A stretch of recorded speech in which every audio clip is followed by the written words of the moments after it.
the perception that some people believe that because Kanu has committed some crimes, why should anybody fight for him? I'm going to answer this way. You know Nelson Mandela? Yes, sir.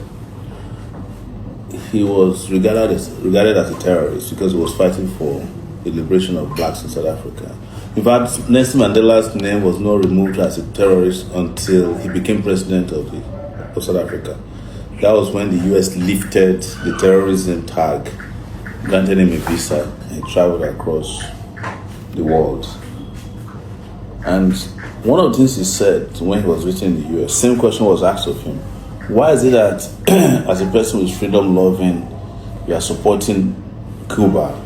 Which the person said, that's a human rights violating regime, referring to Fidel Castro.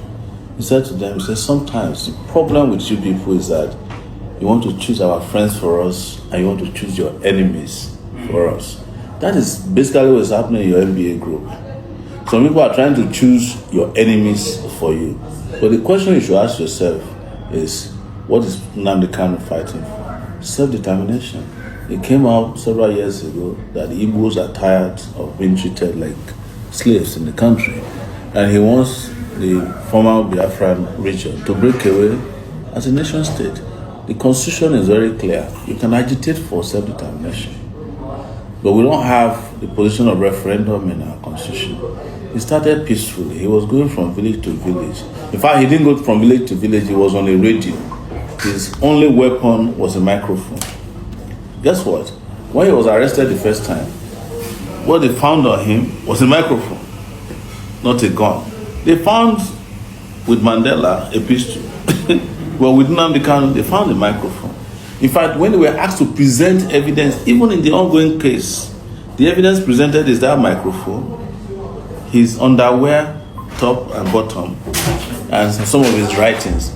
No element of terrorism was established in court. Nobody has testified that they saw him buying guns or ordering guns or ordering. They brought to court different kinds of audio messages, which was his response to when police was killing his people. When I was at Sahara Reporters, I had in my possession a video which I published at that time. I don't know if Facebook has taken. As the Nigerian army went to where IPOB people were peacefully gathering and shot them dead live. 2014, I think. They killed them right there. This was captured on tape. It was provided by Amnesty International to me. So who committed the crimes? Is it the person who started peacefully or the government who said so?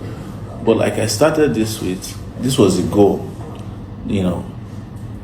But the simplest question a lawyer asks when you go to court is evidence, right?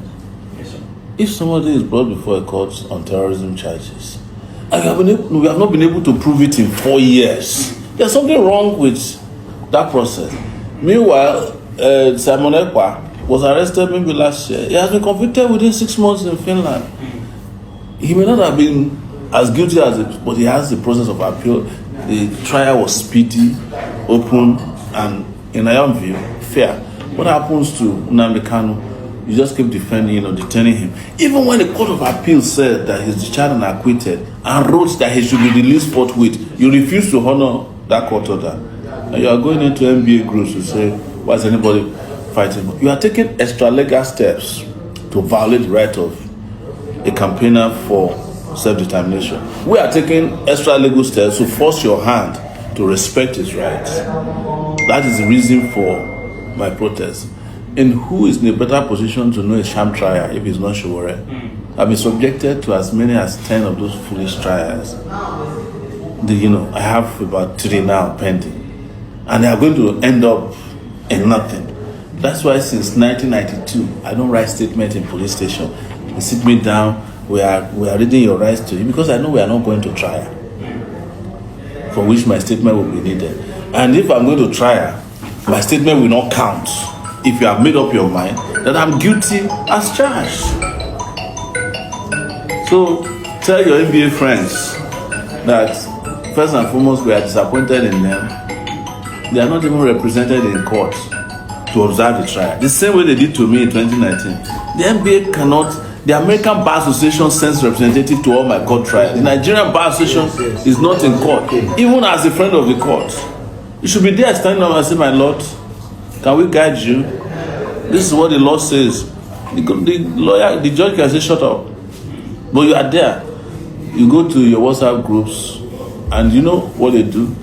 They then divide it into Yoruba, the people that are most vocal on Nnamdi Kanu, which riles me out, these Yoruba pseudo-intellectuals. Sowore, he has committed, will be sending me videos. And I tell them, I say, if you are tired of Nigeria, if Tinubu was tired of Nigeria 20 years ago and he granted an interview that Nigeria should disintegrate, why should you stop others who understand the same right? To be clear, I don't want Nigeria to break up. I'm a Pan-Africanist.